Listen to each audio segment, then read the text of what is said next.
I think Pedro Pascal and Bella Ramsey nailed the emotions of The Last of Us porch scene, but the TV show made a major change to the video game's writing that weakened the moment.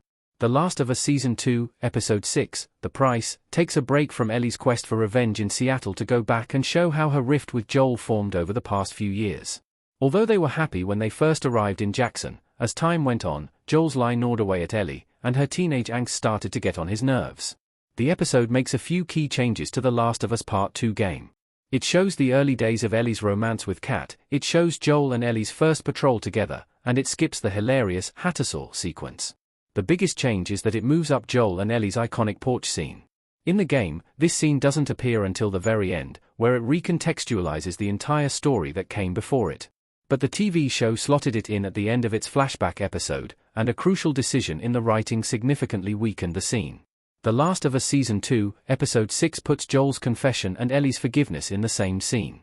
Right after Joel tells Ellie the truth, she's ready to start forgiving him. In the game, all of Ellie's flashbacks are isolated in between her Seattle gameplay. But the TV show stacks them all up and knocks them out one by one, structured through Ellie's annual birthday celebrations. But one of The Last of Us Season 2, Episode 6 flashbacks is a composite sequence combining two scenes from the game into a single scene.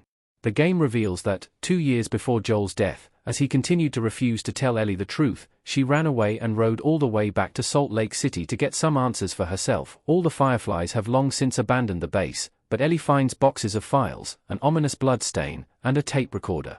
On the recorder, a Firefly doctor, presumably Abby's friend Mel, explains that Jerry Anderson's death means that, even if they find another immune person, by some miracle, it will be impossible to create a cure.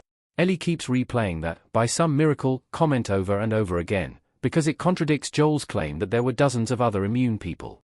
When Joel finds Ellie at St. Mary's Hospital, she forces him to tell her the truth. After Joel's confession, Ellie is devastated. She tells Joel that she'll go back to Jackson with him, but their friendship is done. The game's final flashback reveals that, on the night of the fateful Jackson dance, the night before Joel's death, Ellie stopped by his porch and told him she would like to try to forgive him. The TV show combines these flashbacks into the same scene. Joel confesses to Ellie, then she's instantly ready to forgive him, and, in my opinion, that weakens the drama of the scene. Ellie's forgiveness feels rushed because it happens seconds after she learns the truth. In the game, she has years to reflect on it. Ellie with tears in her eyes in The Last of Us. In the game, Ellie has had 2 full years to reflect on the horrifying truth before she's ready to even start forgiving Joel for what he did. Right after his confession, she refuses to even speak to him. He tries to give her a hug, but she pushes him away and storms off. Then, when she speaks to him on his porch, she's had time to process it. She's gotten over the initial shock and understands why he did what he did. His admission that he would do it all over again hammers it home. She means everything to him. Having spent 2 years processing it, she's finally ready to start to rebuild, so she tells Joel that she would like to try to forgive him and reconcile that relationship. By putting Joel's confession and Ellie's extension of an olive branch in the same scene, the TV show makes it feel too quick that Ellie forgives him, or at least starts to. She already suspected that Joel was lying, but having it confirmed hurt so much more than those suspicions. In the game, she needed years to process it. But in the TV show, it only takes a few seconds. In the game, it was a really powerful visual to have Joel confess at the scene of the crime. He tells Ellie that he slaughtered the Fireflies to prevent the creation of a cure in front of the hospital where it happened.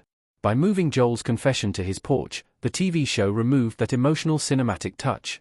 In a visual medium, the setting of a scene is crucial to creating the right mood and atmosphere. The warm, cozy setting of the porch feels like the wrong place for Joel to confess that he doomed humanity. On the official Last of Us podcast, Neil Druckmann mentioned that they removed the plot point of Ellie running away to go back to the hospital and find out the truth for herself, because it didn't seem realistic that she would make the journey from Wyoming to Utah alone. But it's a much shorter trip than Wyoming to Washington, and I think it's worth stretching the audience's suspension of disbelief for that poignant visual connection. It's less likely that Jesse would arrive to save Ellie and Dina at the perfect moment than Ellie making her own way to Salt Lake. On the whole, The Price is one of The Last of Us Season 2's strongest episodes to date. Joel and Ellie's trip to the museum, complete with Ellie's imagined journey to the stars, was a perfect recreation of the most beloved moment from the game. The whole Eugene sequence with Joe Pantoliano presented a classic dramatic dilemma, and it was an ingenious way to dredge up Ellie's distrust of Joel. Pascal and Ramsey played each scene beautifully, from heartwarming moments like Ellie climbing the T-Rex to heartbreaking moments like the bitter argument that ensues when Joel catches Ellie with a tattoo, a lit joint, and a sexual partner. Directed by Druckmann himself, the episode is almost perfect. But it struggles to stick the landing in its climactic porch scene. By cramming Joel's confession and Ellie's forgiveness into the same scene, The Last of Us Season 2, Episode 6 diluted two of the game's most powerful moments.